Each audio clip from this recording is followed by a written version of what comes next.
नमस्कार मित्रांनो, मी Sheetal. True stories मध्ये तुम्हा सर्वांचे मनापासून स्वागत.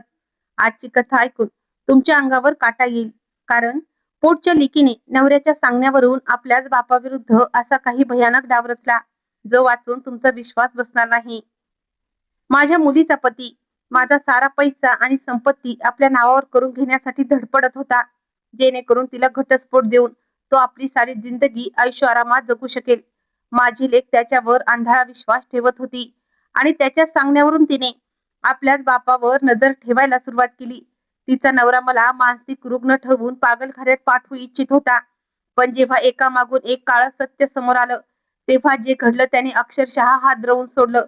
चला तर मग ऐकूया रमेशजींची ही थरारक आणि अंगावर काटा आणणारी सत्यकथा.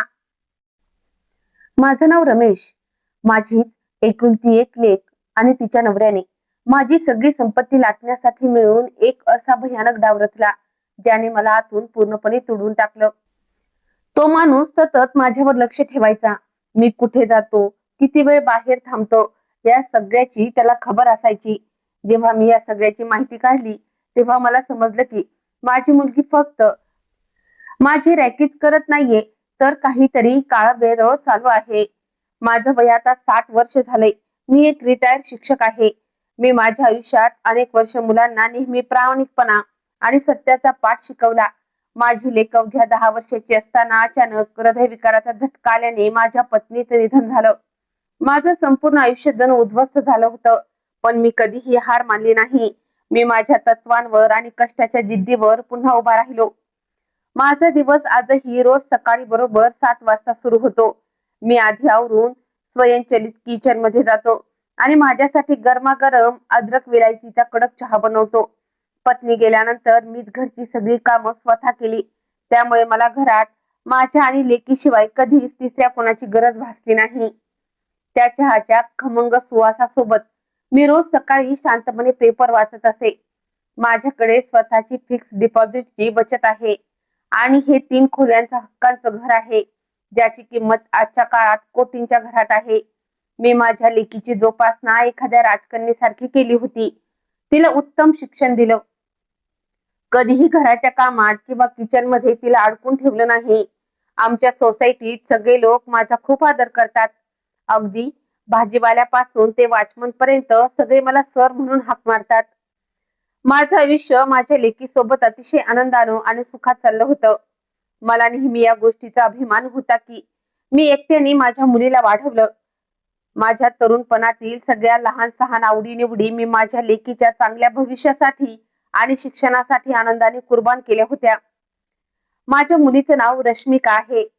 25 वर्षाची रश्मिका आता लग्नाची झाली होती, तरीही ती शहराच्या मोठ्या युनिव्हर्सिटीमध्ये शिकत होती. एकेकाळी माझी लेक माझ्याशिवाय तिच्या दिवसाची सुरुवातही करू शकत नव्हती. ती शाळेतून किंवा कॉलेजमधून घरी आली की सगळ्यात आधी दारात उभं राहून मलाच हाक मारायची. पप्पा, लवकर सांगा, आज खाण्यात काय बनवलं तुम्ही? तिच्या त्या गोड आवाजाने संपूर्ण घर आनंदाने भरून जायचं.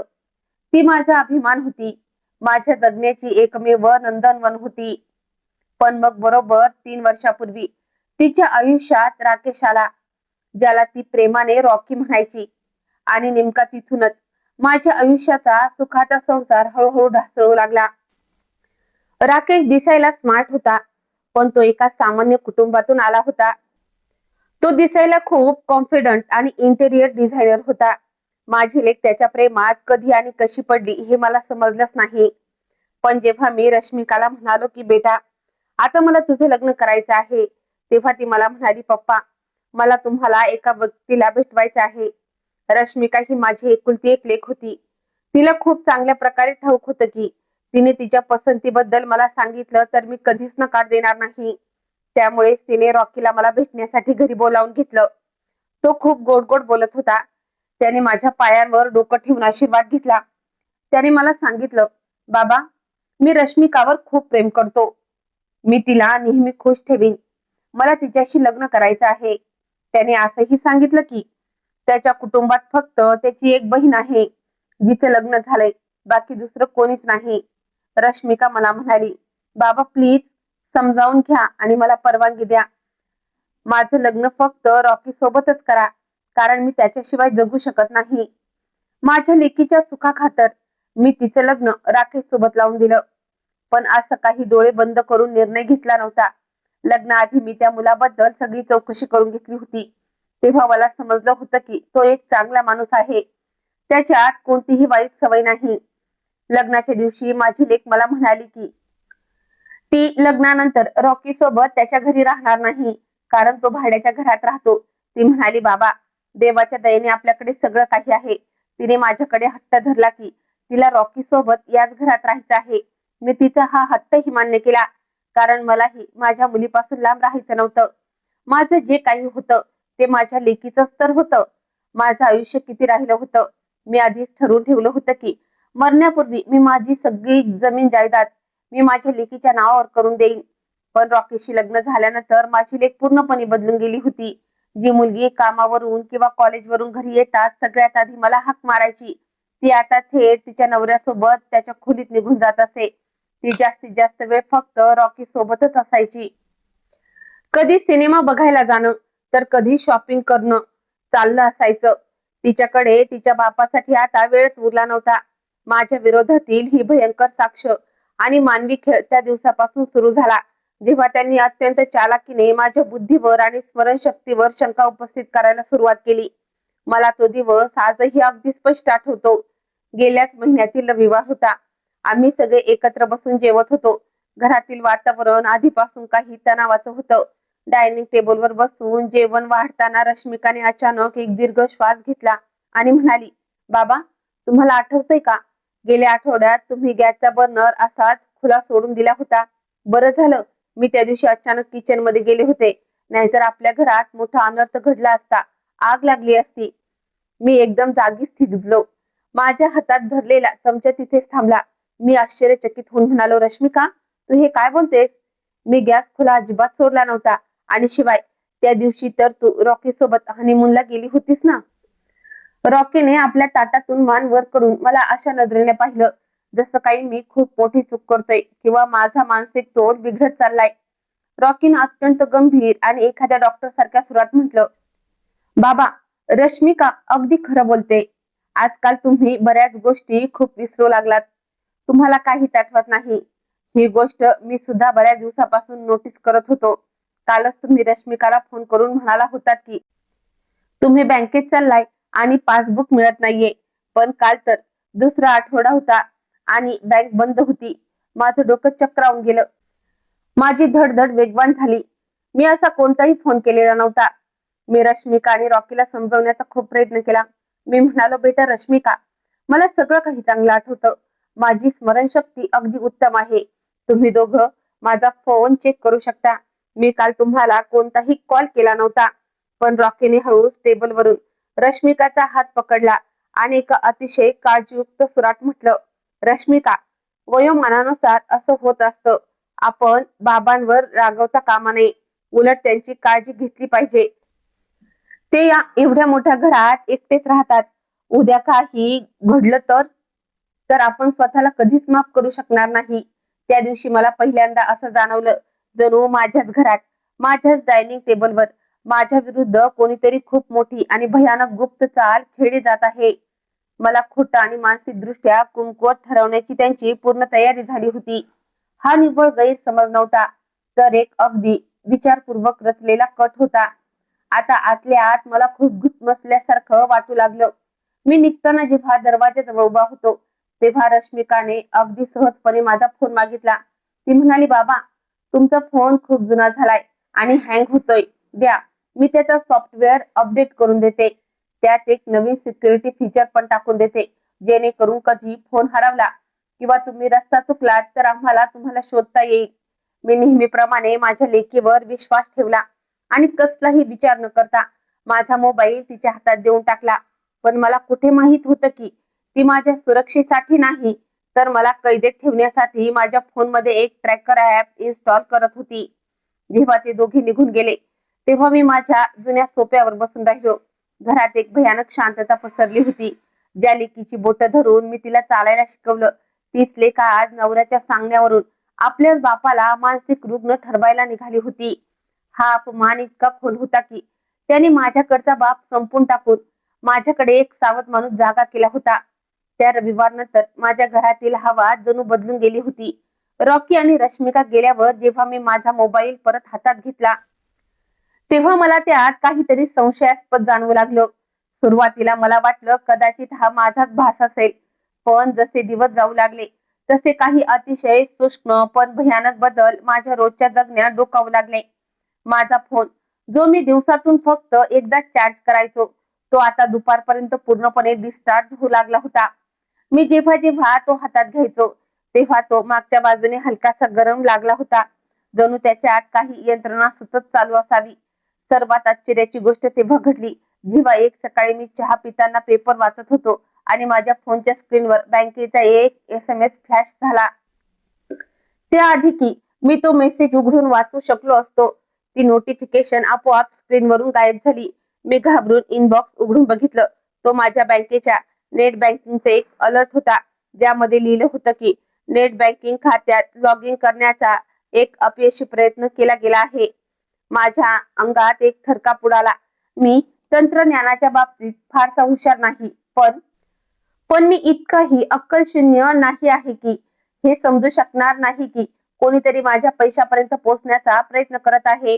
गेल्या काही महिन्यापासून रॉकी ज्या पद्धतीने माझ्या फिक्स्ड डिपॉझिट बद्दल आणि या घराच्या किमतीबद्दल गोलमोल प्रश्न विचारत होता, हे सगळं आता एक खतरनाक कोडीच्या तुकड्यांसारखं एकमेकाशी जुळू लागलं होतं. मी लगेच माझं कपाट उघडलं आणि माझ्या बँकेची पासबुक आणि मृत्यूपत्राचे कागदपत्र तपासले. ते तिथे व्यवस्थित ठेवलेले होते, जिथे मी ते ठेवून दिले होते. पण माझ्या मनातील सगळा सुकून पूर्णपणे नाहीसा झाला होता. त्यानंतर दुसऱ्या दिवशी दुपारी मला आणखीन एक खोल आणि कडव्या सत्याचा सामना करावा लागला. घरात एकटं बसून बसून माझा दम घुटत होता. त्यामुळे मी विचार केला की थोडी ताजी हवा खावी आणि बाजारातून काही ताजी फळं घेऊन यावीत. दुपारच्या कडक उन्हात माझी छत्री घेऊन मी जवळच्या बाजारात गेलो होतो. मी तेव्हा आंबे निवडत असतानाच माझ्या फोनची घंटी वाजली. तो रश्मिकाचा फोन होता. मी फोन उचलताच तिने कोणताही हॅलो न म्हणता अत्यंत कठोर आणि दमदाटीच्या सुरात विचारलं, बाबा, तुम्ही या कडक उन्हात बाजारात काय करताय? तुम्ही घरी का नाही आहात? माझ्या हातातून फळाची पिशवी जवळपास खाली पडायचीच होती. माझं हृदय जोरात धडधडू लागलं. मी रश्मिकाला सांगितलं नव्हतं की मी बाजारात चाललोय. मी कोणालाच सांगितलं नव्हतं. मी अचानक घरून बाहेर पडलो होतो. मी कापत असलेल्या आवाजात स्वतःवर ताबा मिळवत विचारलं, रश्मिका, तुला कसं समजलं की मी बाजारात आहे? फोनच्या पलीकडे एका क्षणासाठी शांतता पसरली. जणू ती तिचं उत्तर डोक्यात विचार करत होती. मग तिने खोट्या आवाजात म्हटलं, बाबा, पुन्हा विसरलात ना? सकाळीच तर तुम्ही मला फोन करून म्हणालात की आज तुम्ही दिवसभर घरीच आराम करणार आहात कारण तुमच्या गुडघ्यात दुखतंय. आणि आता रॉकी त्याच रस्त्यावरून जात होता तेव्हा त्याने तुम्हाला बाजारात पाहिलं. बाबा, आजकाल तुम्ही काहीही बोलून विसरून जाताय. हे अजिबात बरं नाही. तुम्हाला डॉक्टरला दाखवावंच लागेल. रस्त्याच्या मधोमध त्या कोलाहलात आणि उन्हात मला असं वाटलं जणू माझे पाय ओझे झाल्यासारखे खूप जड झाले आहेत.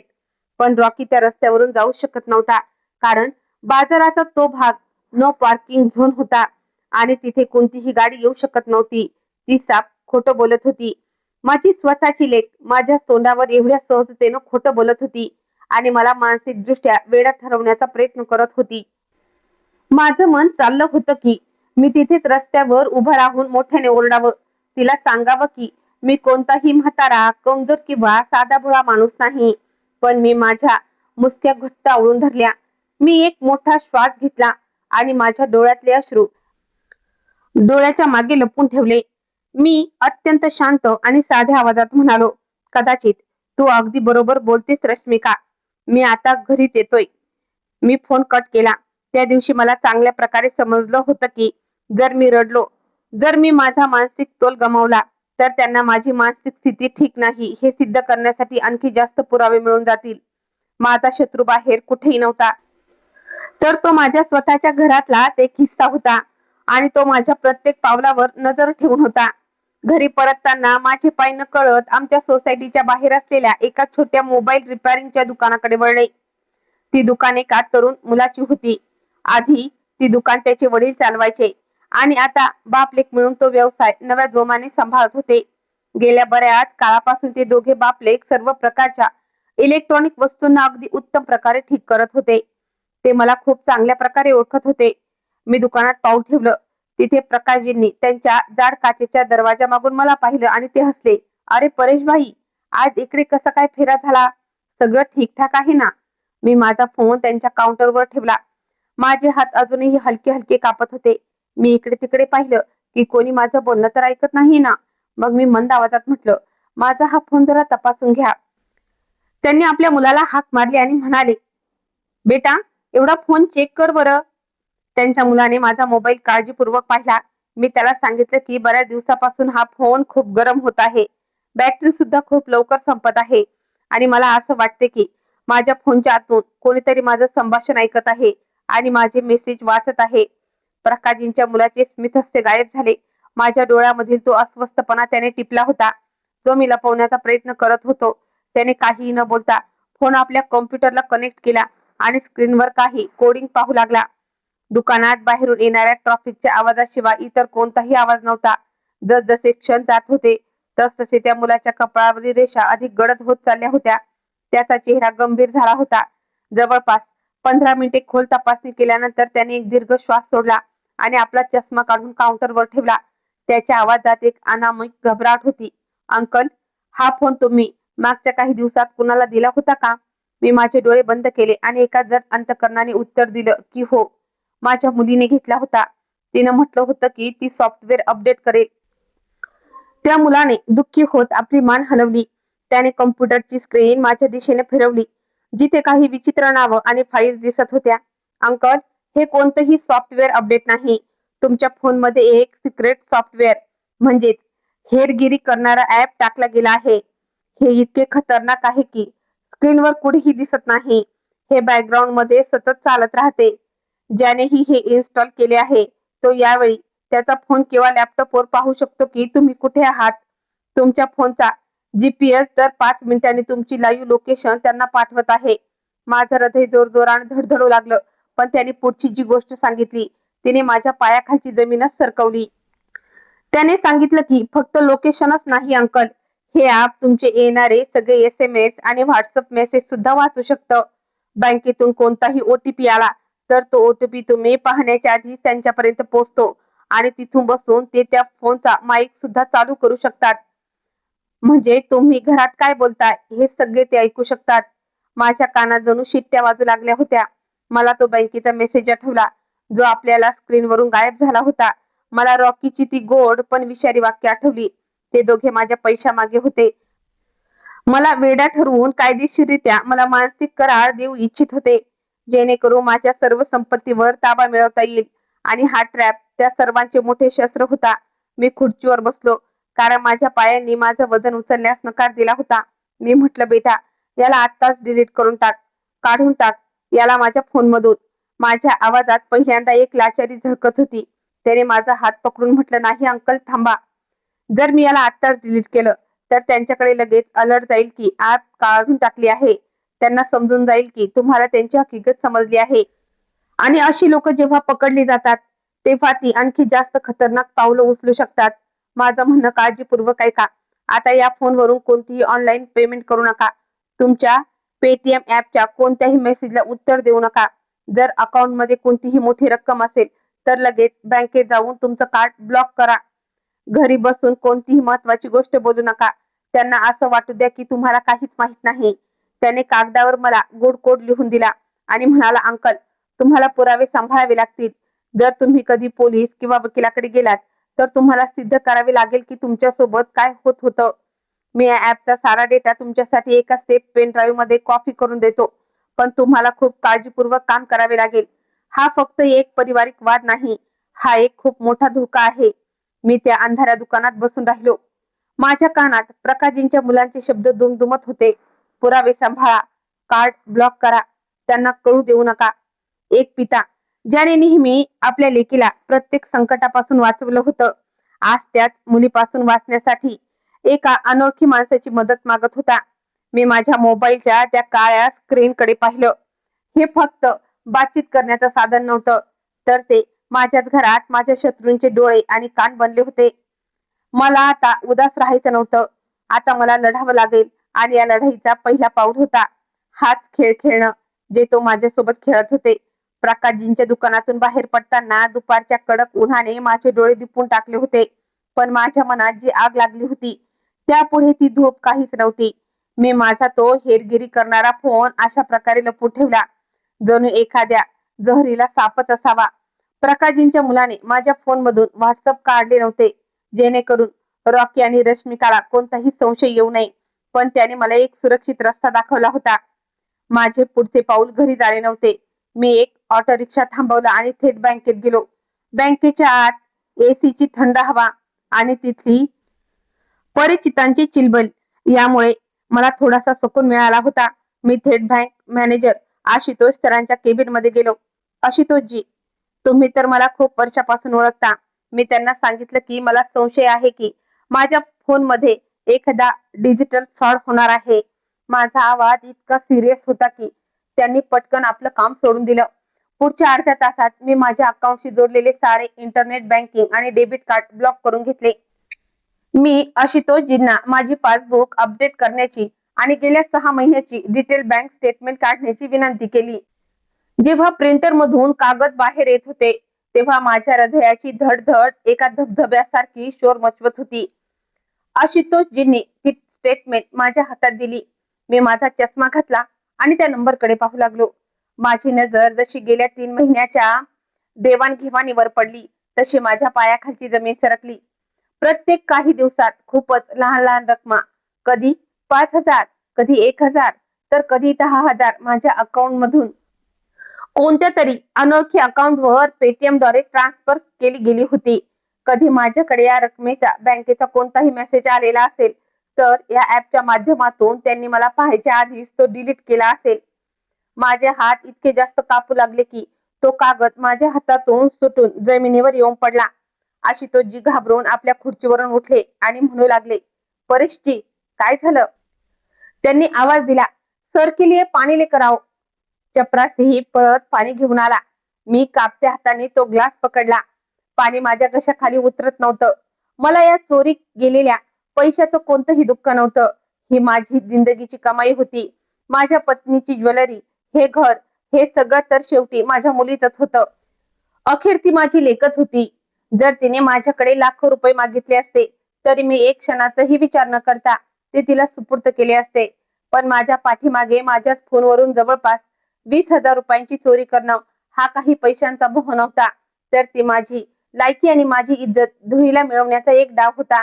त्यांनी मला पूर्णपणे लाचार, अक्कलशून्य आणि म्हातारा समजून घेतलं होतं. मी एक दीर्घ श्वास घेतला, स्वतःला सावरलं आणि बँकेच्या जवळच असलेल्या एका छोट्याशा दुकानात अतिशय साध्या अशा इंटरनेट चालवणारा कीपॅड फोन आणि एक नवीन सिम कार्ड विकत घेतले. मी त्याच वेळी बँकेत परत जाऊन माझा नोंदणीकृत मोबाईल नंबर या नवीन सिम कार्डवर बदलून घेतला.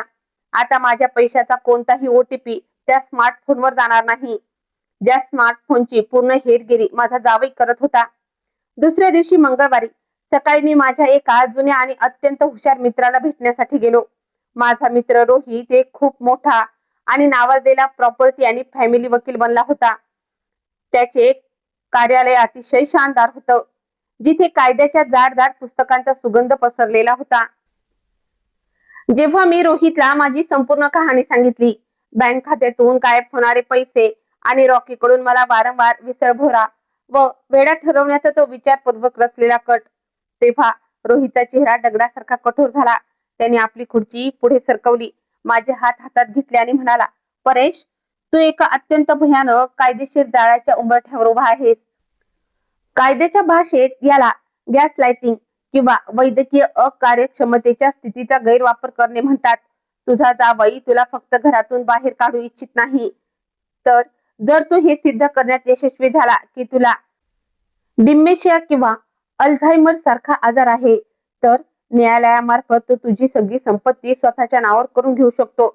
रोहितने एका कागदावर काही आकृत्या काढून मला समजावून सांगितलं. एकदा रश्मिकाला तुझी पॉवर ऑफ अटर्नी मिळाली की तुझ्या सहीला काही किंमत उरणार नाही. तो तुझ्या नावावरील फिक्स डिपॉझिट मोडून टाकू शकतो. तुझे ते करोडो रुपयांचे घर विकू शकतो आणि तुला अगदी एखाद्या पागलखान्यात सुद्धा डांबू शकतो. इतकं बोलून तो थांबला आणि म्हणाला, आणि हे सगळं जास्त सोपं होतं, कारण रश्मिका ही तुझी एकुलती एक लेक आहे. कायदा सहजपणे त्याला हा अधिकार देऊन टाकेल. हे ऐकून माझ्या अंगावर काटा आला. ज्या लेकीला मी राजकन्येसारखं जपलं होतं, ती आज मला कायदेशीररित्या जिवंत लाश बनवण्याची तयारी करत होती. रोहितने मला अगदी स्पष्ट शब्दात सांगितलं होतं, तुला स्वतःची काळजी घ्यावी लागेल. आपण न्यायालयात जाऊ शकतो, पण त्याच्या खऱ्या कटकारस्थानाचा ठोस पुरावा आपल्याला हवा आहे. रॉकी एवढ्या घाईघाईने हे सगळं का करतोय? त्याच्या डोक्यात नक्की कोणता खेळ चाललाय हे आपल्याला शोधून काढलं पाहिजे. रोहितच्या या शब्दांनी माझ्या मनातील भीतीचे रूपांतर एका थंड आणि पक्क्या इराद्यामध्ये केलं होतं. जर त्यांना पुरावा हवा होता तर मी त्यांना पुरावा देईनच. प्रकाशजींच्या मुलाने मला एक छोटी पेन ड्राईव्ह आणि एक QR कोड आणि एका लिंकची चिठ्ठी दिली होती. हे अगदी त्याच पद्धतीने हेरगिरी करणारं ट्रॅकर ॲप होतं, जे रश्मिकाने माझ्या फोनमध्ये इन्स्टॉल केलं होतं. मला फक्त एका योग्य संधीची प्रतीक्षा होती आणि ती संधी मला याच आठवड्यात मिळाली. रविवारच्या दुपारी रॉकी आणि रश्मिका नेहमीप्रमाणे माझ्यासोबत जेवत होते. रॉकी अशी गोड गोड बडबड करत होता, जणू तो जगातील सर्वात चांगला जावई असावा. जेवण झाल्यानंतर रश्मिका जेव्हा बाल्कनीत उभी राहून फोनवर कोणाशी तरी बोलत होती, तेव्हा रॉकी गप्पा मारत मारत माझ्या खोलीपर्यंत आला. त्याने त्याचे आयफोन माझ्या बेडवर ठेवले होते. तेवढ्यात त्याच्या फोनवर कोणाचा तरी कॉल आला. त्याने तो फोन स्पीकरवर टाकला. काही वेळ बोलून कॉल कट केला आणि तो फोन तिथेच विना लॉक केलेला सोडून बाहेर निघून गेला. तो मला म्हणाला, बाबा मी जरा वॉशरूमवरून येतो, आणि बाहेर गेला. माझ्याकडे फक्त 1 मिनिट किंवा क्वचित त्याहून कमी वेळ होता. माझं हृदय असं जोरजोरानं धडधडत होतं, जणू ते छाती बाहेर काढून येईल. माझे हात घामाने ओले झाले होते. मी पटकन रुमालाने माझे हात पुसले, खिशातून ती चिठ्ठी काढली आणि फोन हातात घेतला. मी रॉकीच्या विना लॉक केलेल्या फोनच्या कॅमेऱ्याने तो QR कोड स्कॅन केला. स्क्रीनवर डाउनलोडची पट्टी वेगानं पुढे सरकू लागली. 10%, 20%, 80%. वॉशरूम मधून पाण्याचा आवाज येत होता. 90% आणि मग 100% वर ऍप इन्स्टॉल झाली. मी लगेच त्या ऍपचं आयकॉन लपवण्याच्या पर्यायावर क्लिक केलं आणि त्याचे सगळे नोटिफिकेशन बंद करून टाकले. मी तो फोन अगदी त्याच स्थितीत आणि त्याच जागेवर ठेवून दिला, जिथे रॉकीने तो सोडला होता. त्या क्षणी वॉशरूमचा दरवाजा उघडला आणि रॉकी बाहेर आला. तो म्हणाला, बाबा मी विचार करतोय, पुढच्या हप्त्यात आपण एखाद्या चांगल्या डॉक्टरकडे जावं. तुम्ही काल रात्री सुद्धा माझ्या बोलण्याचं उत्तर द्यायचं विसरलात. त्याने हसत हसत आणखी एक नवीन खोटं बोलून दाखवलं. मी सुद्धा अत्यंत थंड आणि खोलवर हसत त्याच्या डोळ्यात पाहिलं आणि म्हणालो, होय बेटा, नक्की जाऊया. मलाही असंच वाटतंय की आता प्रत्येक गोष्टीचा हिशोब झालाच पाहिजे. उद्या किंवा परवा जाऊ. मी प्रकाशजींच्या मुलाने दिलेल्या एका जुन्या टॅबवर रॉकीची लाईव्ह लोकेशन बारीकपणे तपासली. तो नेहमीच्या नियमानुसार त्याच्या इंटेरियर डिझाईनच्या ऑफिसमध्ये गेला, जिम मध्ये गेला आणि नंतर घरी परतला. पण खरा खेळ गुरुवारच्या सकाळी सुरू झाला. गुरुवारी रॉकीने रश्मीला सांगितलं होतं की त्याला वांद्रे येथील एका नवीन इमारतीचा नकाशा पाहायला जायचा आहे आणि त्याला संध्याकाळपर्यंत उशीर होईल. मी माझ्या डायनिंग टेबलवर बसून त्या टॅबलेटची स्क्रीन डोळ्यात तेल घालून पाहत होतो. दुपारी बरोबर रॉकीची गाडी बांद्राच्या दिशेने गेलीच नाही. ती गाडी शहरातल्या सर्वात महागड्या परिसराच्या दिशेनं वेगानं जाऊ लागली. माझा श्वास जणू थबकला. ती गाडी एका अत्यंत आलिशान गल्लीत जाऊन थांबली. मी त्या गल्लीच्या मॅपवरील सॅटेलाइट व्ह्यूवर ती लोकेशन झूम करून पाहिली. ती कोणतीही ऑफिस वा कमर्शियल इमारत नव्हती, तर एक प्रसिद्ध डॉक्टर अंकित मेहरा नावाच्या न्यूरोलॉजिस्टचे वैयक्तिक क्लिनिक आणि निवासस्थान होतं. माझ्या डोक्यात रोहितचे शब्द एखाद्या हतोतीप्रमाणे वाजू लागले. मेडिकल इम्पॅसिटी किंवा डिमेन्शियाचा बनावट पुरावा. रॉकी एका न्यूरोलॉजिस्टकडे काय करत होता, आणि तेही रश्मिकापासून लपवून खोटे बनवून. तो माझ्या विरोधात बनावट वैद्यकीय प्रमाणपत्र बनवण्याची डील करायला गेला होता की या संपूर्ण कथेत आणखी काहीतरी असं लपलेलं होतं जे मी अजून वाचलेलं नव्हतं. घरात बसून बसून माझा दम घुसत होता. माझ्याकडे आता गमावण्यासारखं काहीच उरलं नव्हतं. मी आंघोळ करून तयार झालो आणि लपून छपून घरातून बाहेर पडलो. माझ्या एका हातात जुना कॅमेरा होता आणि दुसऱ्या हातात पाण्याची बाटली होती, जी मी वारंवार पित होतो, जेणेकरून माझा घसा कोरडा पडू नये. आज मला या कटाच्या मुळाशी पोचायचं होतं. आज एक पिता, ज्याचे हृदय त्याच्याच रक्तानं छळलं होतं, एक हेर बनवणार होता आणि मला अंदाजही नव्हता की या मोठ्या बंगल्याच्या बाहेर एखादं असं भयानक दृश्य पाहायला मिळेल जे माझ्या मुलीच्या आयुष्यालाही एका भयंकर विनाशाच्या उंबरठ्यावर उभं करून देईल. त्या गल्लीच्या हवेत एक वेगळा श्रीमंती सुगंध होता. रस्त्याच्या दोन्ही बाजूंना जुनी आणि मोठी झाडे होती. त्यांच्या मागे मोठ्या भिंतीचे आलिशान बंगले लपले होते. मी माझी कॅब लोकेशन पासून जवळपास 100 मीटर आधीच थांबवली. कॅबवाल्याला पैसे देताना माझे हात अजूनही हलके हलके कापत होते. दुपारी 3:30 वाजले होते. रस्त्यावर कोणतीही विशेष हालचाल नव्हती. फक्त काही चौकीदार आपापल्या खुर्चीवर पेंगळून होते. मी त्या लोकेशनच्या दिशेने चालू लागलो. माझी पावले जड होती, पण माझा इरादा एखाद्या चट्टानासारखा मजबूत होता. जसं मी त्या मोठ्या पांढऱ्या बंगल्याच्या जवळ पोहोचलो तशी माझी नजर थेट बाहेर उभ्या असलेल्या त्या लाल रंगाच्या हुंडा सिटी कारवर पडली. माझ्या छातीतील धडधड एका क्षणासाठी थबकली. ती रॉकीची कार होती, जी माझ्या मुलीने त्याला भेट दिली होती. नंबर प्लेटही तीच होती, जी मी आमच्या घराच्या पार्किंग मध्ये शेकडो वेळा पाहिली होती. माझा संशय खरा ठरत होता. माझा जावई, जो यावेळी त्याच्या कामावर असायला हवा होता, तो शहराच्या दुसऱ्या कोपऱ्यात एका अज्ञात बंगल्याच्या बाहेर आपली गाडी उभा करून आत बसला होता. मी बंगल्यासमोर असलेल्या एका मोठ्या झाडाच्या मागे लपलो. त्याची खोड इतके रुंद होते की मी त्याच्या मागे पूर्णपणे झाकळला गेलो होतो. मी माझा जुना कॅमेरा कोटच्या खिशातून बाहेर काढला. त्याची बॅटरी मी सकाळीच पूर्ण चार्ज करून ठेवली होती. मी फक्त एवढाच विचार करत होतो की रॉकी आत काय करत असेल. तो त्या डॉक्टर कडून माझ्या वेडेपणाचे एखादे खोटे प्रमाणपत्र बनवून घेण्यासाठी आला आहे का? तो त्याला पैसे देत असेल का? काही कागदपत्रे ठेवली होती. मी झाडाचा आडोसा घेत भिंतीच्या अगदी जवळ गेलो, जिथे लोखंडी ग्रिल मधून मला त्यांचे बोलणे स्पष्ट ऐकू येत होते.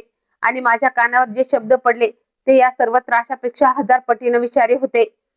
ती मुलगी कॉफीचा घुट घेत म्हणाली, तर मग त्या म्हाताऱ्या सासऱ्याची काय परिस्थिती आहे?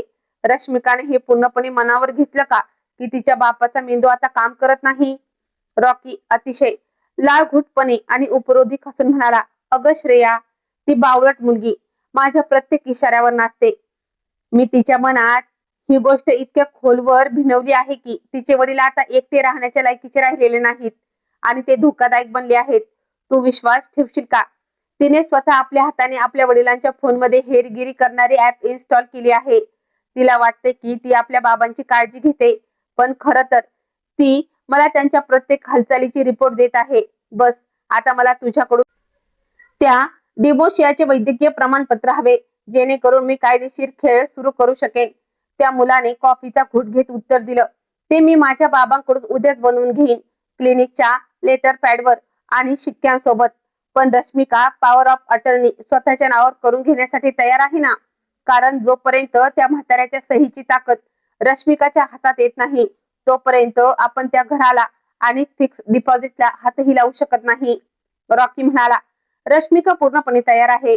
मी तिच्या मनात भीती निर्माण केली आहे की जर बाबांनी चुकीने घर कोणा दुसऱ्याच्या नावावर केलं किंवा ते पैसे कुठे विसरून गेले तर आपलं काय होईल? एकदा प्रॉपर्टी आणि सगळ्या एफडी रश्मिकाच्या नावावर आल्या की मी तिला सहज समजावीन की बाबांची प्रकृती खूपच खालावली आहे आणि त्यांना एखाद्या वृद्धाश्रमात किंवा कुठल्या तरी स्वस्त जागेवर ठेवून दिलं पाहिजे. आपण त्यांना घरात ठेवून आपली जिंदगी का वाया घालवावी? हे ऐकून माझ्या अंगातील रक्त खवळून उठलं. हा फक्त माझी संपत्ती लाटण्याचा कट नव्हता, तर मला जिवंत गाडण्याचा तो एक संपूर्ण आणि भयानक कट होता. पण पुढे मी जे ऐकलं त्यावरून मला जाणीव झाली की या खेळातला खरा बळी मी नाही, तर माझी लेक रश्मिका होती. श्रेयाने रॉकीचा हात हातात घेत विचारलं, आणि त्यानंतर त्या बावट रश्मिकाचं काय करशील? रॉकी उपरोधिक हसत म्हणाला, त्यानंतर अवघ्या 6 महिन्यात मी रश्मिकाला घटस्फोट देऊन टाकेन. घटस्फोटाच्या पोटगीमध्ये अर्धी प्रॉपर्टी माझी, अर्धा पैसा माझा, आणि मग मी तुझ्या बाबांकडे तुझा हात मागेन. आपण दोघे नेहमीसाठी या शहरातून खूप दूर निघून जाऊ. रश्मिका तशीही माझ्या कोणत्याही कामाची नाही. ती एक नंबरची, जुन्या विचारांची आणि भटजी टाईप मुलगी आहे. मला फक्त तिच्या बापाचा पैसा हवा होता, जो मला लवकरच मिळणार आहे. मला स्वतःला सावरण्यासाठी त्या भिंतीचा आधार घ्यावा लागला, अन्यथा मी तिथे चक्कर येऊन पडलो असतो.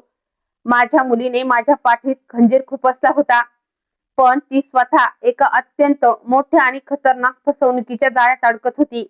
ती आपल्या पतीच्या खोट्या प्रेमात अंध होऊन स्वतःच्या बापाची चिता रचत होती, हे सुद्धा न बघता की उद्या त्या चितेच्या आगीत तिलाही जिवंत जाळून टाकलं जाईल.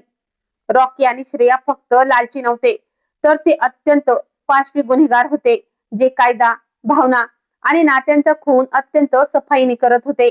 आता माझ्याकडे त्यांचे फोटो होते, त्यांच्या संभाषणाचा पुरावा होता. आणि हे सगळ्यात मोठं सत्य होतं. मी माझा कॅमेरा बंद केला आणि तो माझ्या कोटाच्या खिशात लपवून ठेवला. मला तिथून लवकरात लवकर निघायचं होतं. मी कोणताही आवाज न करता पावलं मागे पावलं टाकत तिथून बाहेर पडलो आणि मुख्य रस्त्यावर आलो. मी एक रिक्षा पकडली आणि थेट माझ्या घराचा रस्ता धरला. आता मला कोणतेही दुःख करायचे नव्हते, रडायचे नव्हते किंवा कोणाकडेही कोणतंही स्पष्टीकरण मागायचं नव्हतं. मला फक्त आणि फक्त माझ्या लेकीला वाचवायचं होतं. घरी पोहोचताच मी सगळ्यात आधी थंड पाण्यानं तोंड धुतलं. मला माझ्या चेहऱ्यावर कोणताही ताण किंवा राग दाखवायचा नव्हता. थोडासा अभिनय करणं हाच आता माझा सर्वात मोठा आणि अचूक हत्यार होता. मला रॉकी आणि रश्मिकाचा हा गैरसमज कायम ठेवायचा होता की त्यांचा प्लॅन अगदी यशस्वीपणे काम करतोय. संध्याकाळी साधारण 7:30 वाजता माझ्या घराची बेल वाजली. मी दरवाजा उघडला तर समोर रश्मिका उभी होती. तिचा चेहरा उतरलेला होता आणि डोळ्यात एक अनामिक हुरहुर होती. ती आत आली आणि नेहमीप्रमाणे सोफ्यावर येऊन बसली. मी एक प्रेमळ, साध्या आणि आपल्या लेकीबद्दल पूर्णपणे अजाण असणाऱ्या बापाचं आव्हानात विचारलं, काय ग रश्मिका, कुठे गेली होतीस? आज तू खूपच थकलेली दिसतेस. मी म्हणालो, मी तुझ्यासाठी चहा करून आणतो. रश्मिकाने आपल्या केसाचा अंबाडा बांधला आणि माझ्या डोळ्यांकडे न बघता एका पाठांतर केलेल्या सुरात म्हटलं, बाबा, रॉकीचा आत्ताच फोन आला होता. तो सांगत होता की त्याने आज दुपारी तुम्हाला रिक्षातून कुठेतरी जाताना पाहिलं होतं. तुम्ही खूप घाबरलेले दिसत होता आणि रस्ताही विसरलात. बाबा, न सांगता तुम्ही अशा उन्हात कुठेही निघून जाता. तुम्हाला काहीच आठवत नाही. जर तुम्हाला काही झालं तर मी काय करू? माझ्या मनातील संताप अनावर झाला. रॉकी त्यावेळी त्याच्या मैत्रिणीच्या बाहूंमध्ये होता, पण तिथूनही त्याने माझ्या मुलीला माझ्या विरुद्ध एक नवीन खोटं सांगून दिलं होतं, जेणेकरून रश्मिकाचा माझ्यावरील संशय आणखी वाढावा. मी एक दीर्घ श्वास घेतला, आपल्या भावनांना पूर्णपणे दाबून टाकलं आणि स्वयंपाकघरात निघून गेलो. 2 कप चहा बनवून मी बाहेर आलो आणि चहाचा कप तिच्या समोरील टेबलवर ठेवत अत्यंत शांत आणि निश्चिंत सुरात म्हणालो, अरे नाही बेटा, मी तर दिवसभर घरीच असतो. तुला तर माझं दुसरं काही काम नाही हे माहीतच आहे. देवाच्या कृपेनं माझी पेन्शन इतकी चांगली येते की आपल्या घराचा खर्च अगदी आरामात चालतो. तसा मी आज घराबाहेर कुठेही गेलो नव्हतो. दिवसभर घरीच होतो. कदाचित रॉकीचा काहीतरी गैरसमज झाला असेल किंवा मग खरोखरच माझी स्मरणशक्ती कमजोर होत चालली असेल. मला खरंच आठवत नाहीये की मी बाहेर गेलो होतो की नाही. मी अगदी थोडासा विसरभोळ्यासारखा आवानत हे बोललो. माझी ही साधीशी आणि कसलेली ऍक्टिंग अगदी अचूक निशाण्यावर जाऊन बसली होती. रश्मिकाने तात्काळ एक दीर्घ श्वास घेतला. तिला वाटलं की तिचे ते गॅस लाइटिंगचे हे नाटक पूर्णपणे यशस्वी झाले आहे आणि मी माझी मानसिक दुर्बलता कबूल केली आहे. तिच्या चेहऱ्यावरील ताण आता पूर्णपणे नाहीसा झाला होता. एक गोड बनाव करत ती म्हणाली, बाबा, मी पण तर तेच म्हणते ना, तुम्हाला आता आमची गरज आहे. तुम्ही स्वतःची काळजी स्वतः घेऊ शकत नाही. उद्या रॉकी तुम्हाला आपल्या फॅमिली डॉक्टरकडे घेऊन जाईल. ती तुमची पूर्ण तपासणी करून घेतील. या क्षणी मला माझ्याच रक्ताचा, माझ्याच लेकीच्या बोलण्याचा प्रचंड राग आणि चीड येत होती. पण मी स्वतःला पूर्णपणे सावरलं आणि सहन केलं. मी म्हणालो, ठीक आहे मुली, जसं तुम्हा दोघांना योग्य वाटेल. मलाही आता असंच वाटतंय की मला खरोखरच विश्रांतीची गरज आहे. रश्मिका चहा पिऊन अतिशय निश्चिंत मनाने तिथून निघून गेली. तिला वाटत होतं की तिने आपल्या बापाला पूर्णपणे आपल्या मुठीत करून घेतलं आहे. पण खरी परिस्थिती ही होती की स्वतः एक खूप मोठ्या खड्ड्याच्या कठाडावर ती उभी होती. तिच्या जाण्यानंतर मी माझ्या घरातील सर्व दरवाजे आणि खिडक्या व्यवस्थित बंद करून घेतल्या. रात्रीचे 9 वाजले होते. मी माझा तो साधा कीपॅड असलेला नवीन फोन उचलला, जो मी बँकेकडून घेतला होता. मी एकाच वेळी दोघांना कॉन्फरन्स कॉलवर जोडलं. एक माझा जुना मित्र आणि एक वकील रोहित, आणि दुसरा मोबाईलच्या दुकानातील प्रकाशजींचा मुलगा अमन. जेव्हा दोघांनी फोन उचलला तेव्हा मी न घाबरता माझ्या जावयाचं संपूर्ण काळा पांढर सत्य त्यांना सांगून टाकलं. मी त्यांना त्या डॉक्टरच्या मुलीबद्दल, त्या बनावट प्रमाणपत्राच्या कटाबद्दल आणि त्या भयानक प्लॅन बद्दलही सांगितलं की कसा तो माझ्याकडून सगळी संपत्ती लाटून माझ्या लेकीला रस्त्यावर आणून घटस्फोट देणार होता. फोनवर काही क्षणासाठी कमालीची शांतता पसरली. रोहितचा आवाज फोनवरही थरथरत होता. तो म्हणाला, परेश, ही तर अत्यंत गंभीर गुन्हेगारी स्वरूपाची फसवणूक आहे. विश्वासघाताची पक्की केस आहे. हा आता कोणताही साधा मामला राहिला नाही. आपण थेट पोलीस स्टेशन मध्ये जाऊन कलम 420 आणि मानसिक छळाचा गुन्हा दाखल करू शकतो. पण माझा मेंदू आता एखाद्या बुद्धिबळातील ग्रँड मास्टर सारखा चालत होता. मी अत्यंत थंड आणि खात्रीशीर आवाजात म्हणालो, नाही रोहित, आपण आताच पोलिसांकडे जाणार नाही. जर मी आता पोलिसांकडे गेलो तर रश्मिका उघडपणे रॉकीचीच बाजू घेईल. ती अजूनही त्याच्या मानसिक नियंत्रणाखाली आणि प्रभावात आहे. ती उलट माझ्यावर असा आरोप करेल की मी हे सगळं बनावट फोटो आणि व्हिडिओ स्वतः तयार केले आहेत, कारण मी माझ्या जावयाचा द्वेष करतो. पलीकडून अहमद आणि रोहितनं विचारलं, मग अंकल, आता आपण नेमके काय करणार आहोत? अमनने घाबरलेल्या आवाजात विचारलं. मी एक दीर्घ श्वास घेतला आणि माझा पुढचा प्लॅन त्यांच्या समोर मांडला. मी म्हणालो, रोहित, मी न्यायालयात नंतर जाईन. सर्वात आधी मला माझ्या घराची अदालत सजवायची आहे. मला माझ्या लेकीच्या डोळ्यावर त्या नीच माणसाने बांधलेली पट्टी कायमची काढायची आहे. मला असं हवं की उद्या संध्याकाळी ठीक 4 वाजता तुझ्या ऑफिसचा एक सिनियर वकील आणि अमन, तुम्ही दोघे माझ्या घरी उपस्थित राहा. कारण उद्या संध्याकाळी ते दोघे चहासाठी घरीच असतील. त्यांना असं वाटेल की मी त्यांना सर्व संपत्तीची पॉवर ऑफ अटर्नी सोपवण्यासाठी तयार झालो आहे. पण उद्या त्यांना जे सरप्राईज मिळेल ती त्यांच्या आयुष्याची सर्वात भयानक संध्याकाळ असेल. मी फोन कट केला आणि माझ्या घरातील या मोठ्या डायनिंग रूम कडे पाहिलं. हे घर मी माझ्या कष्टाच्या कमाईनं उभं केलं होतं. आज या खोलीत एक खूप मोठा आणि विध्वंसक तुफान येणार होता. मी माझ्या कपाटाचा लॉकर उघडला. मी माझ्या फिक्स डिपॉझिटच्या पावत्या, संपत्तीचे अस्सल कागद आणि अमनने दिलेलं ते पेन ड्राईव्ह, ज्यामध्ये ट्रॅकर अपडेटचा सारा डेटा होता, ते सर्व बाहेर काढले. त्यानंतर मी माझा जुना कॅमेरा लॅपटॉपला कनेक्ट केला.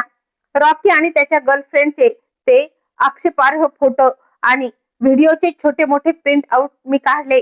मी ते सर्व फोटो आणि कागदपत्र एका जाड आणि सुबक लिफाफ्यात अत्यंत सफाईनं ठेवून दिलं. उद्या जेव्हा हा लिफाफा या डायनिंग रूमच्या टेबलवर उघडला जाईल, तेव्हा अनेक चेहरे उघडे पडतील आणि अनेक नाती कायमची मातीमोल होतील. मला माझी इज्जत आणि माझ्या लेकीचं आयुष्य परत हवं होतं आणि उद्या मी ते सर्व परत मिळवणार होतो. मला एका बापाची हतबलता मागे सारून एका कठोर न्यायाधीशासारखं उभं राहायचं होतं. माझी तयारी पूर्ण झाली होती. आता फक्त शिकाऱ्याच्या जाळ्यात येण्याची प्रतीक्षा होती. दुसऱ्या दिवशीची संध्याकाळ माझ्या आयुष्यातील सर्वात लांब आणि जड संध्याकाळ होती. आकाशात काळे ढग दाटले होते आणि दूर कुठेतरी विजा कडकडत होत्या. माझ्या घराची ती मोठी डायनिंग रूम, जिथे एकेकाळी माझ्या लेकीच्या लहानपणीची खदखदणारी हास्याची किलबिल घुमायची, आज ती एका शांत न्यायालयामध्ये बदलली होती. ठीक 4 वाजता माझा वकील रोहित आणि वरिष्ठ वकील विक्रम शुक्ला यांच्यासोबत माझ्या घरी येऊन पोहोचला. काही मिनिटातच अमनही तिथे आला. मी त्या तिघांनाही सोप्याकडे बसण्याची खूण केली. त्यांच्या चेहऱ्यावर एक अनामिक ताण होता. तो वावटळी पूर्वीच्या त्या शांततेसारखा होता, ज्याच्या आगमनाची आपण सर्वजण वाट पाहत होतो. टेबलच्या मधोमध तो पांढरा लिफाफा ठेवलेला होता, ज्यामध्ये माझ्या आयुष्यातील सर्वात कटू सत्य आणि माझ्या जावयाचा तो खोटा चेहरा बंदिस्त होता. ठीक 6 वाजता दाराची बेल वाजली. मी एक दीर्घ श्वास घेतला आणि दरवाजा उघडला. समोर रॉकी आणि रश्मिका उभे होते. रश्मिकाच्या चेहऱ्यावर एक विचित्र अस्वस्थता होती. कदाचित तिला वाटत होते की ती आपल्या बाबांना कायमसाठी कायदेशीर पिंजऱ्यात कैद करायला चालली आहे. पण रॉकीचा चेहरा पाहण्यासारखा होता. त्याच्या डोळ्यात एक विषारी विजयाची लखलखती चमक होती. त्याच्या हातात काळ्या रंगाचा एक चर्मपत्र फोल्डर होता. त्या फोल्डर मध्ये नक्कीच माझ्यावर नियंत्रण मिळवण्यासाठीचे कागदपत्र आणि तेच बनावट वैद्यकीय प्रमाणपत्र असणार होतं. ते दोघे आत आले, पण डायनिंग रूम मध्ये त्या तिघांना, रोहित, विक्रम शुक्ला आणि अमन बसलेले पाहून त्यांची पावलं तिथेच थबकली. रॉकीचा तो कृत्रिम आणि गोड चेहऱ्यावरील मोहमेट एका क्षणासाठी गायब झाला, पण त्याने स्वतःला पटकन सावरलं. रश्मिकाने संभ्रमात विचारलं, बाबा, हे सगळे लोक इथे काय करत आहेत? आणि अमन, तू इथे कसा? मी अतिशय शांत आणि विना तणाव आवाजात म्हणालो, ए रश्मिका, बस. तू सुद्धा बस रॉकी. जेव्हा एखादा खूप मोठा निर्णय घ्यायचा असतो तेव्हा साक्षीदारांचं असणं गरजेचं असतं ना. रॉकीने लगेच ती परिस्थिती सावरत आपल्या त्या नेहमीच्या लाळघुट स्वरात म्हटलं, अहो बाबा, तुम्ही अगदी बरोबर बोलताय. आपल्याला तसेही कोणापासून काही लपवायचे नाहीये. आपण जे काही करतोय ते फक्त तुमच्या भल्यासाठी आणि सुरक्षतेसाठीच करत आहोत. हे बघा, मी तुमच्यासाठी पॉवर ऑफ अटर्नीचे कागदपत्र आणि डॉक्टरांचे एक प्रमाणपत्र घेऊन आलोय. फक्त तुम्हाला त्यावर सही करायची आहे. मग तुम्हाला कशाचीही काळजी करण्याची गरज उरणार नाही. रश्मिका सर्व काही सांभाळून घेईल. असे म्हणत त्याने तो काळा फोल्डर टेबलवर एका सोनेरी रंगाच्या लिफाफ्याच्या अगदी जवळ ठेवून दिला. मी त्या फोल्डरकडे पाहिलं. मग माझी नजर वर करून रश्मिकाच्या डोळ्यात पाहिलं आणि विचारलं, रश्मिका, तुला खरंच असं वाटतं का की माझी मानसिक स्थिती इतकी ढासळली आहे की मला माझ्याच लेकीकडून सुरक्षा घेण्याची गरज लागेल? रश्मिकाने नजर चोरली आणि हळूच म्हणाली, बाबा, प्लीज समजून घेण्याचा प्रयत्न करा. तुम्ही आजकाल बऱ्याच गोष्टी विसरता, रस्ता विसरून जाता. कालच तर रॉकीने तुम्हाला. मी तिचं बोलणं पटकन तोडत म्हटलं, काल? काल रॉकीने मला पाहिलंच नव्हतं. माझा आवाज अचानक त्या खोलीत एखाद्या विजेच्या कडकडाटासारखा घुमला. माझ्या आवाजात एवढी कठोरता होती की रश्मिका जागेवरच थरथरली. रॉकीचा चेहरा क्षणात पांढरा फटक पडला. मी माझा हात टेबलवर ठेवलेल्या त्या लिफाफ्याजवळ ठेवला आणि म्हणालो, काल दुपारी 2:30 वाजल्यापासून रॉकी त्याच्या ऑफिसमध्ये गेलाच नव्हता. तर तो डॉक्टर अंकित मेहरा यांची मुलगी श्रेया मेहरा हिच्या बंगल्यात होता. या एकाच वाक्याने जणू त्या संपूर्ण खोलीची हवाच बदलून टाकली.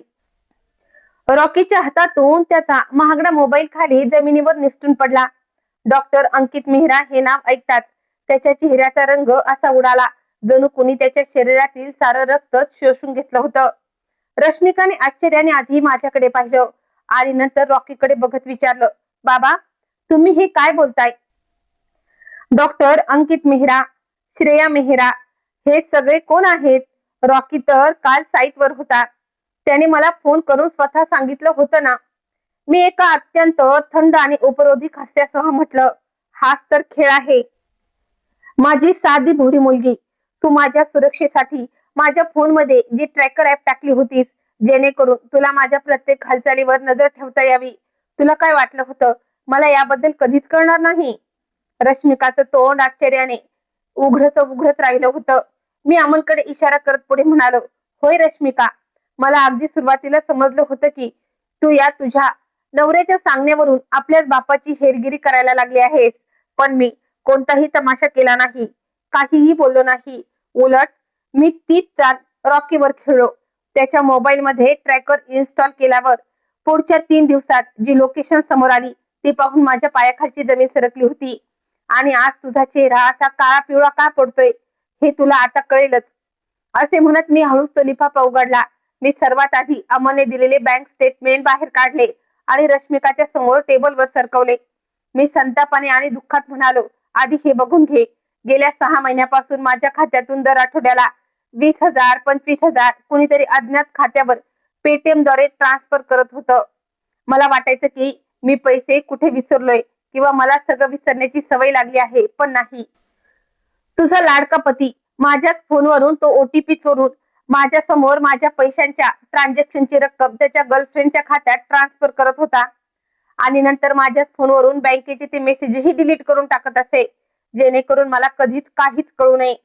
या माणसाने मला मानसिक दृष्ट्या पागल आणि अकार्यक्षम साबित करण्यासाठी कोणतीच कसर सोडली नाही.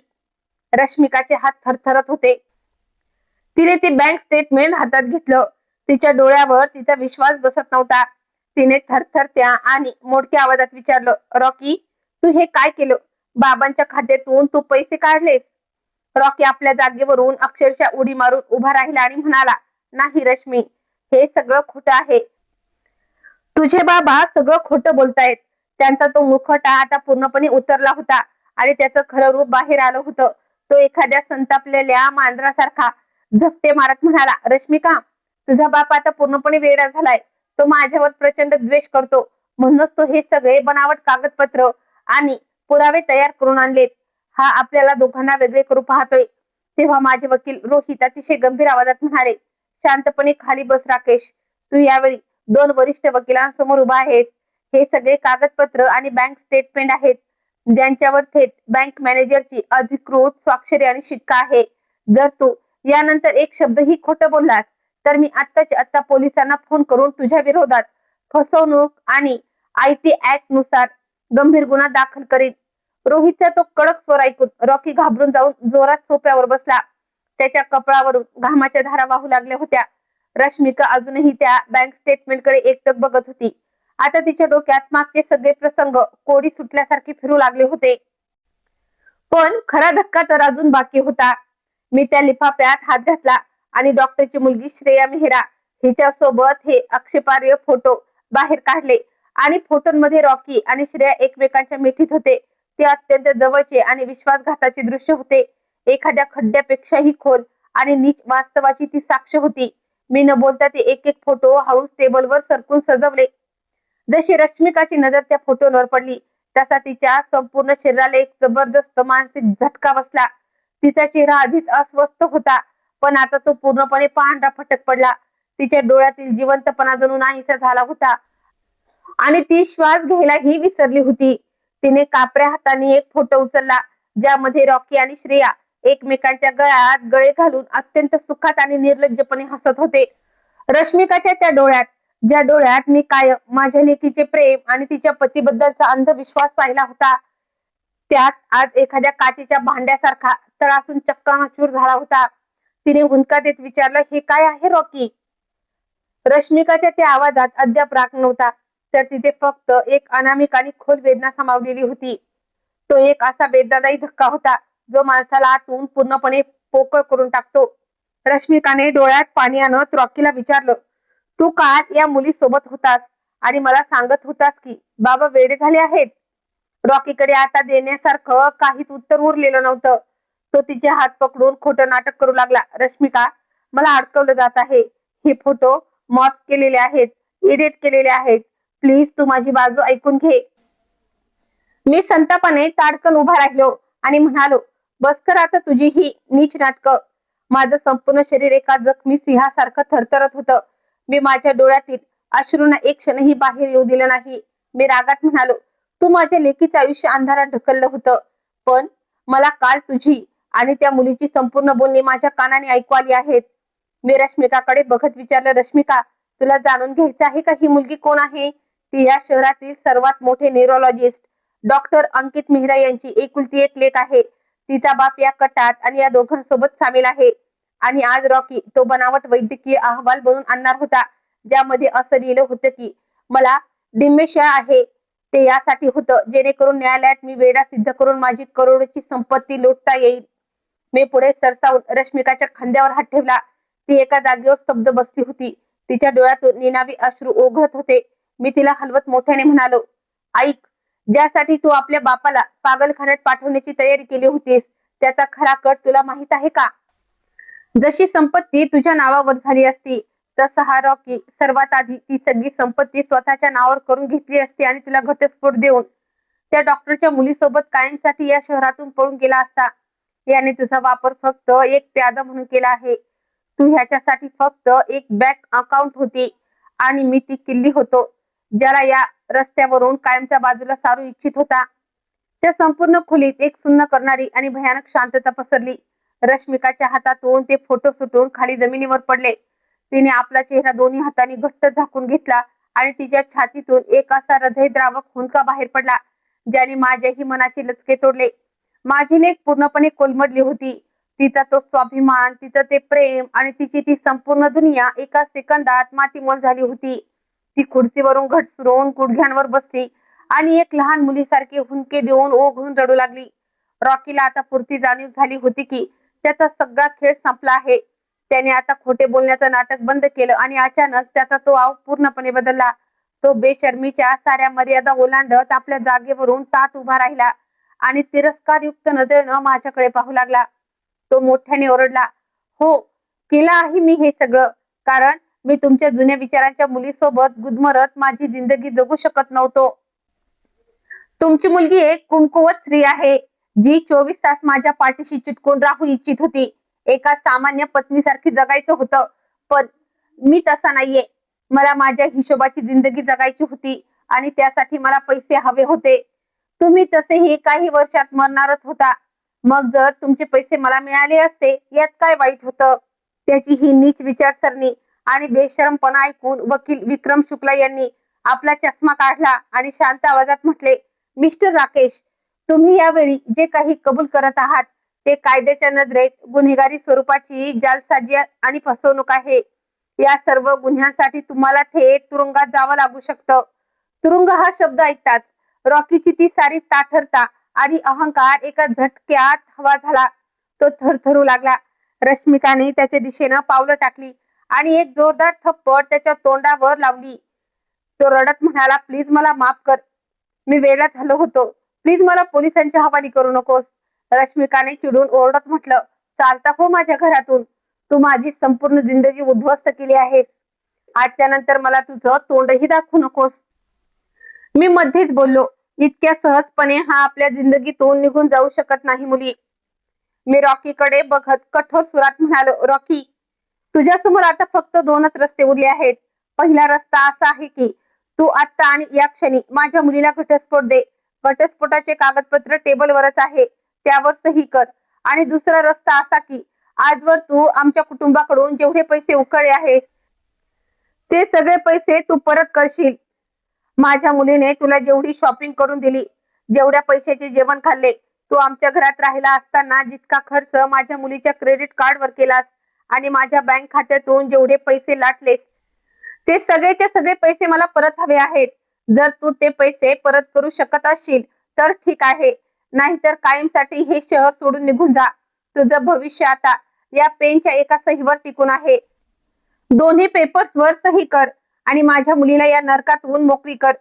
ज्या जाळ्यात त्याने स्वतःला अडकवण्यासाठी रचलं होतं त्या जाळ्यात तो स्वतः पूर्णतः फसला होता. त्याच्याकडे पळून जाण्यासाठी आता कोणताही मार्ग उरलेला नव्हता. त्याने थरथरत्या हाताने पेन उचलला आणि घटस्फोटाच्या कागदांवर सही करून टाकली. त्याने थरथरत म्हटलं की मी तुमचे पैसे परत करीन. त्याने साधारण 3 महिन्याच्या आत आमचे सर्व पैसे परत दिले. पण माझ्या मुलीची जी दुनिया उद्ध्वस्त झाली होती ती सावरण्यासाठी खूप मोठा काळ लागणार होता. रॉकी माझ्या मुलीच्या आयुष्यातून कायमचा निघून गेला होता. मला माहित होतं की अशा लोकांना कठोर शिक्षा मिळायलाच हवी, पण रॉकीला निसर्गाने अशी शिक्षा दिली की तो आता कोणत्याही फसवण्याच्या लायकीचा उरला नाही. ज्या दिवशी तो शेवटच्या वेळी मला माझे सगळे रोख पैसे परत करायला आला होता त्या दिवशी तिथून परतताना त्याचा असा काही भीषण अपघात झाला की त्याचं संपूर्ण शरीर पूर्णपणे लाचार आणि अपंग बनलं. आज तो एका हॉस्पिटलच्या बेडवर पडलेला आहे. माझी लेक त्याच्यापासून पूर्णपणे वेगळी झाली आहे. आता तिच्या मनात रॉकीसाठी कोणतीही सहानुभूती उरलेली नाही. रॉकीला वाटलं होतं की त्याची मदत करण्यासाठी श्रेया पुढे येईल, पण जेव्हा तिच्या बापाला रॉकीचे सगळे काळे सत्य समजले तेव्हा त्याने आपल्या मुलीला रॉकी पासून पूर्णपणे दूर केलं. रॉकी आता एखाद्या लाचार आणि लावारिसासारखा हॉस्पिटलमध्ये पडलेला आहे. त्याचं आयुष्य किती दिवस उरलं आहे हे कोणालाच माहित नाही, पण त्याने माझ्या लेकीचं आयुष्य जे उद्ध्वस्त केलं होतं, त्याने तिला आतून पूर्णपणे तोडून टाकलं होतं. तरीही मी हार मानली नाही. मी माझ्या मुलीला पुन्हा एकदा उभं केलं. मी तिला पुन्हा एकदा संसाराची उमेद दिली. मी तिला समजावलं की तिचा बाप कोणताही कमकुवत व्यक्ती नाही. तुझा बाप ती व्यक्ती आहे जिने नेहमी तुझ्या आनंदाला सर्वोच्च प्राधान्य दिले आहे. मी माझ्या लेकीला सांगितलं की तिनं आपलं शिक्षण थांबवता कामा नये. तिने आणखी शिकावं. माझी लेक आता उच्च शिक्षणासाठी अमेरिकेत गेली आहे. मला माहित आहे की ती पूर्णपणे तिथे आनंदी नसती तरी तिचं मन आता दुसरीकडे लागलं आहे आणि वेळेनुसार तिच्या मनातील त्या जखमांवर नक्कीच फुंकर बसेल. मित्रांनो, या कथेवरून आपल्याला हे शिकायला मिळतं की कितीही जवळची व्यक्ती असो किंवा रक्ताचं नातं असो, कधीही कोणावर डोळे बंद करून आंधळा विश्वास ठेवू नका. पैशापोटी आणि स्वार्थापोटी लोक कुठल्या थराला जाऊ शकतात हे रमेशजींच्या या अनुभवाने दाखवून दिलंय. पण सत्य कितीही लपवलं तरी ते एक ना एक दिवशी बाहेर येतच आणि कर्माची शिक्षा प्रत्येकाला मिळते. तर मित्रांनो, तुम्हाला ही रमेशजींची थरारक आणि अंगावर काटा आणणारी सत्य कथा कशी वाटली ते कमेंट करून नक्की सांगा. आणि हो, तुम्ही हा व्हिडिओ कुठल्या शहरातून किंवा गावातून पाहत आहात हे मला कमेंट करून नक्की सांगा. अशाच अजून काही अंगावर काटा आणणाऱ्या खऱ्या आणि रहस्यमय कथा ऐकण्यासाठी आपल्या चॅनलला लाईक करा, शेअर करा आणि सबस्क्राईब करायला विसरू नका. लवकरच भेटूया एका नवीन आणि रंजक कथेसह. तोपर्यंत काळजी घ्या.